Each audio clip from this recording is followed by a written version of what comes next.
Selamat pagi untuk anak-anak di kelas 11 PDP ya. Pada pertemuan kali ini ya, Bapak banyak mengucapkan terima kasih karena peserta didik sudah melaksanakan PTS kemarin gitu ya.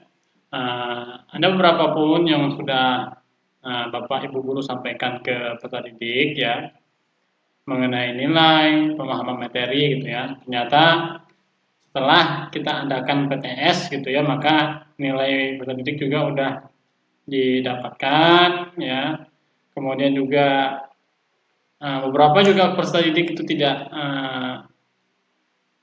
mengikuti juga ada gitu ya. Maka Bapak himbaukan untuk peserta didik dana kelas 11 jangan lupa untuk belajar, maka itu maka rutinitas yang akan kita lakukan gitu ya.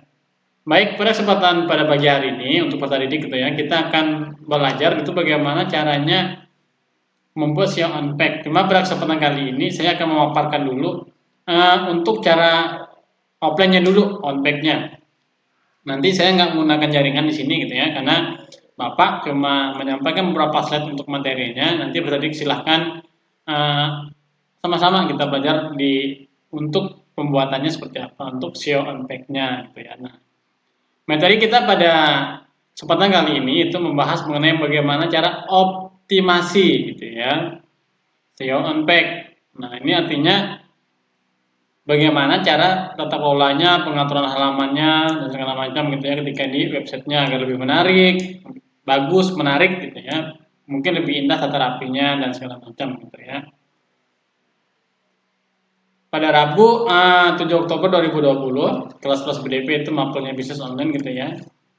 Nah, SEO digunakan ya oleh Google dalam menentukan ranking sebuah halaman blog atau website di search gitu ya, search engine result page, nah gitu. Maka di situ namanya ketika kamu mencari klik di Google, YouTube dan segala macam maka akan disebut dengan search seperti ini gitu ya. Nah, ini salah satunya ya. Untuk bagaimana cara peserta menyampaikan gitu ya, cara membuat pesan yang di websitenya kamu dengan caranya kamu gitu ya, dengan caranya peserta didik gitu misalnya. Nah, kemudian faktor SEO secara umum bagi menjadi dua. Yang pertama SEO unpack gitu ya. Ada search engine optimization unpack-nya aktif di dalam halamannya gitu ya. Kemudian ada juga faktor SEO opaque, artinya di luar halamannya seperti apa tampilannya gitu ya. Nah, berikutnya ada beberapa hal yang harus kamu ingat ketika kamu menggunakan postingan atau website yang udah kamu buat di SEO-nya gitu ya. Judul postingan atau HTML detail teksnya seperti apa gitu ya, atau taskbar yang tandanya kurang lebih ataupun kurang dari seperti itu gitu ya.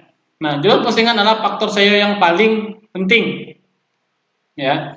Keyword nanti peserta didik atau sobat gitu ya, targetkan sebaiknya muncul di search dan juga menarik ketika diklik seperti apa tampilannya. Nah, dalam beberapa hal kamu harus ingat, di sini saya singkat aja ya.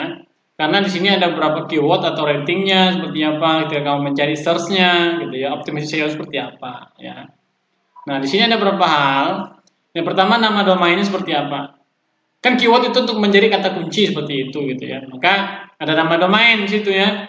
Maka pertanyaan nanti silahkan cari atau berada di tempat yang mana SEO-nya gitu ya. Nanti tata letaknya, tepi dan kiri kanannya, mencari apa, contoh sate sapi kah yang akan kamu sampaikan atau peserta didik yang ingin peserta lakukan gitu ya, atau cari nama domainnya apa. Misalnya contoh seperti ini.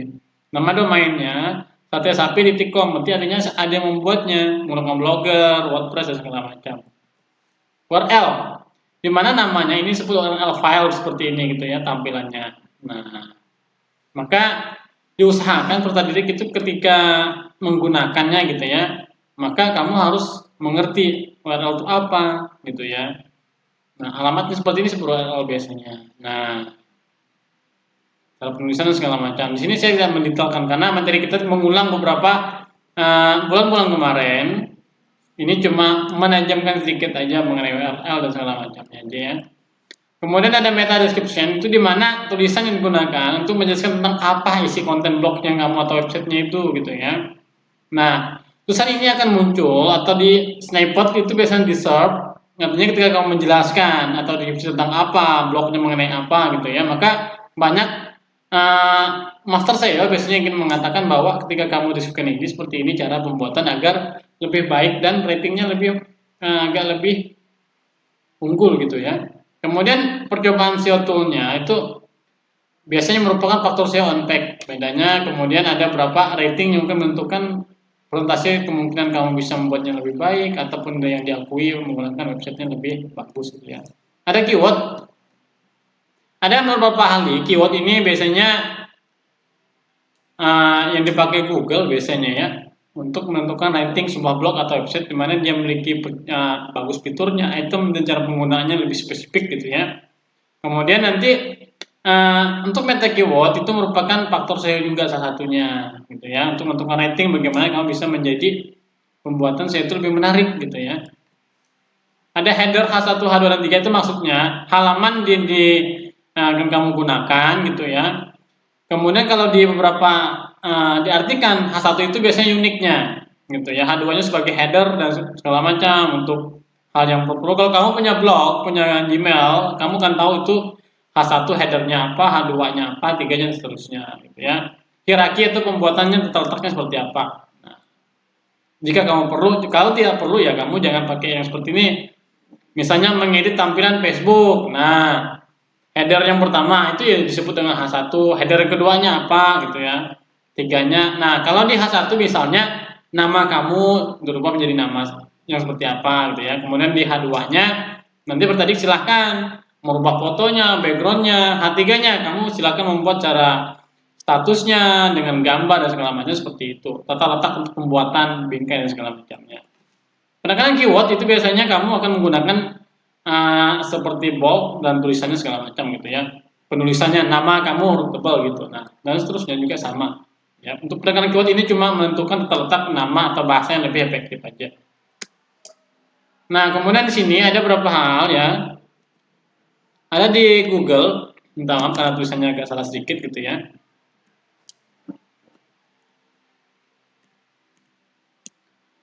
Google bisa membaca flash atau in-frame-nya, tetapi menurut ada beberapa hal yang kamu harus ingat, ada pembentukan bagi robot crawler-nya seperti apa gitu ya.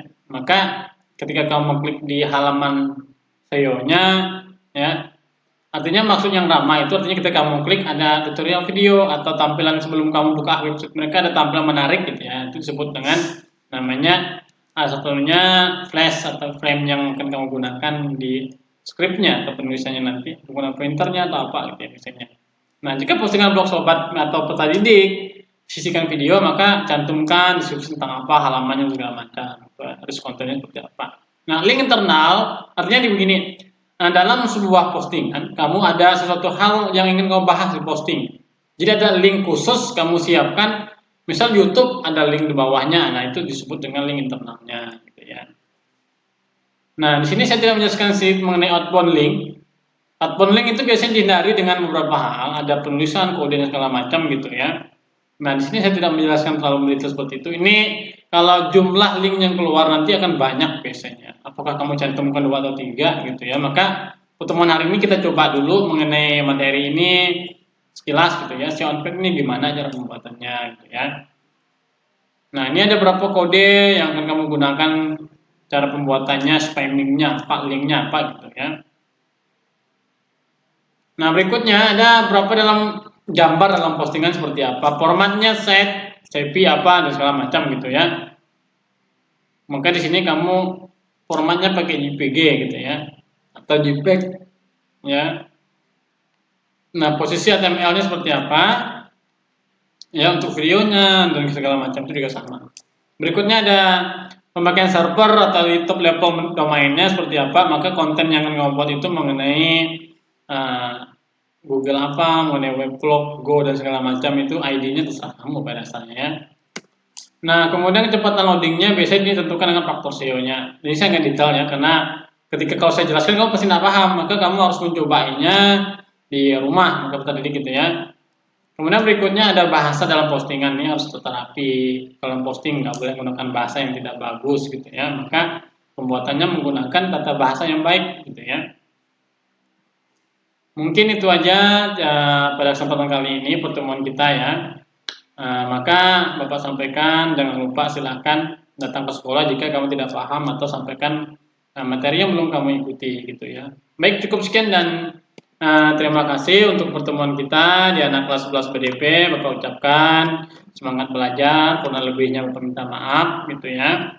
Apabila ada tutur kata bahasa yang kurang berkenan, silahkan kamu sampaikan kritik dan sarannya. Yang pasti bersifat membangun kita bersama untuk saling belajar dan bagaimana cara kita memberikan terbaik untuk peserta didik bagi dunia pendidikan sekarang maupun di yang mendatang gitu ya. Maka peserta didik harus mampu bersaing bagaimana berkompetisi yang baik, secara profesional kerjanya. Nanti ketika kamu tamat, kamu bisa meraih prestasi kamu gitu ya.